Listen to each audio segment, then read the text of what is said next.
Classes are canceled the rest of the week at California Elementary School, where a teacher was held hostage. Alabama Attorney General Steve Marshall is shutting down a plumbing company in Jefferson County. The World Series has been so good, it just had to go to 7 games, right? After a 2-loss trip to Texas last weekend, the Trojans women's basketball team redeemed themselves last night against the Red Wolves of Arkansas State. Sarah Drake has the highlights. And the men had a dominating performance against the Red Wolves in the second game of the last night doubleheader. Jamal Kennedy has all the action from Trojan Arena. The track and field Trojans are done with indoor and are stepping outside for a whole new season. To kick things off, the Trojans will head down to Mobile for the Jaguar opener. If you're a cappuccino fan, today is your day. It's National Cappuccino Day. The Italian coffee drink is traditionally prepared with espresso, hot milk, and steamed milk foam. The cappuccino gained popularity following the coffee industry boom in the 1990s as upscale coffee houses sprang up all over the country. Nutella recently underwent a secret recipe change, and fans aren't exactly happy. A German consumer group first noticed a change in an increase in skimmed milk powder and sugar, but a lower fat content. Nutella makers confirmed the change, but claimed consumers would not notice a difference. And they did, and have espresso on social media. And they did not give a reason behind the change. And an overseas flight had to make an emergency landing. The reason might surprise you. You're watching WBRC, Fox 6 News. Listen to this. An international flight forced to make an emergency landing because of marital issues. This was after reportedly a woman found a man had been cheating on her. The woman reportedly unlocked her husband's phone with his fingerprint while he slept on the Airways flight. The woman then repeatedly hit her husband. Flight attendants tried to intervene but could not calm her down. So the pilot diverted the plane. The couple and the child were removed from the plane, which then completed its journey to Bali.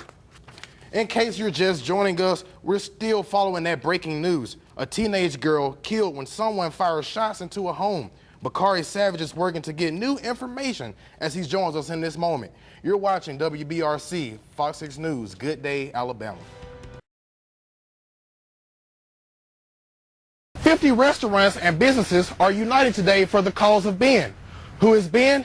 I'll tell you about him and how you can help him and his family in this critical time. We hear about what it takes for athletes to return to the field after getting a concussion. But what does it take for your child to return to the classroom?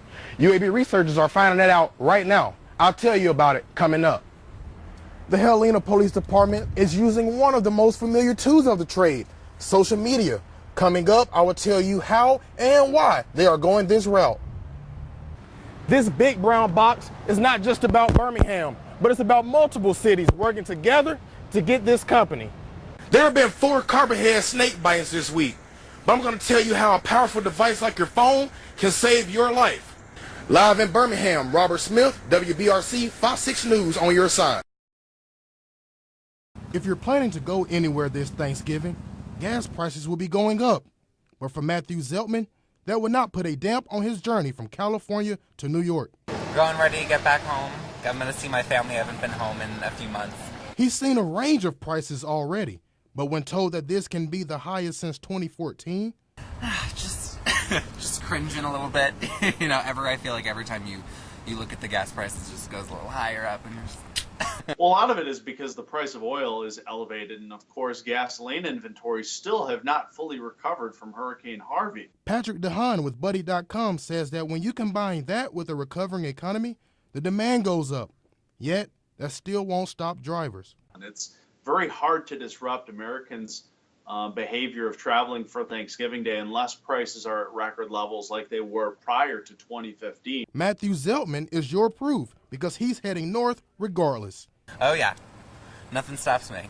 A 7-year-old child is recovering from being bit by a snake in Hoover. He and his mother are in town after dashing Florida because of Hurricane Irma, yet trouble still seems to find them here in Alabama. Damon Lawletta stepped on a copperhead snake while walking through the grass of Cottages subdivision, which made his mom worry about his life. He had a blood-curdling scream. So I was like, oh my gosh, what happened? I turned around and he's hopping on one foot. The poisonous snake bit Damon on his toe, but luckily there was Hoover Fire Station around the corner to assist him before taking him to the hospital. Paramedics were great. Everybody here was really awesome. We went to the hospital, and everybody came because of a snake bite. Oh my gosh, a copperhead. So all the nurses and the doctors, and they were like, okay, let's look at it. You know, they're going to call poison control, see what they say, because it's part of their protocol. Luckily, none of the snake's venom got into his blood. Therefore, it would be a peaceful recovery. At Troy University, the International Arts Center is one of the latest additions to the campus, so it's a little fresh on the mind for most students. But for the ones who have visited the Art Center, they find it beneficial and enjoyable. I love it. It's really nice. It's mostly on Asian culture, has able to cultivate us in different forms of art. I'm pretty much excited about it because it's I think we have one more place to hang out with friends and hang out to see the really artists, because there are tons of the paintings and the statues out of the place or in this building. It's pretty much beautiful, and I really love it. Although the Art Center was built to show the students and the community of some of the world's most beautiful art that comes from artists who are associated with Troy, surely there are some students that do not care and feel like the Art Center was not the best choice. Well, at first I thought it probably would be a good idea, but then I thought of all the space that could have been used for at least like a parking lot because of the type of lack of spots that we do have. If you look through the glass, you can see the International Arts Center. Some may like it, some may hate it. But one of the biggest problems is that if students wanted to come in here and tour it on their own, you can't, because the door always stays locked.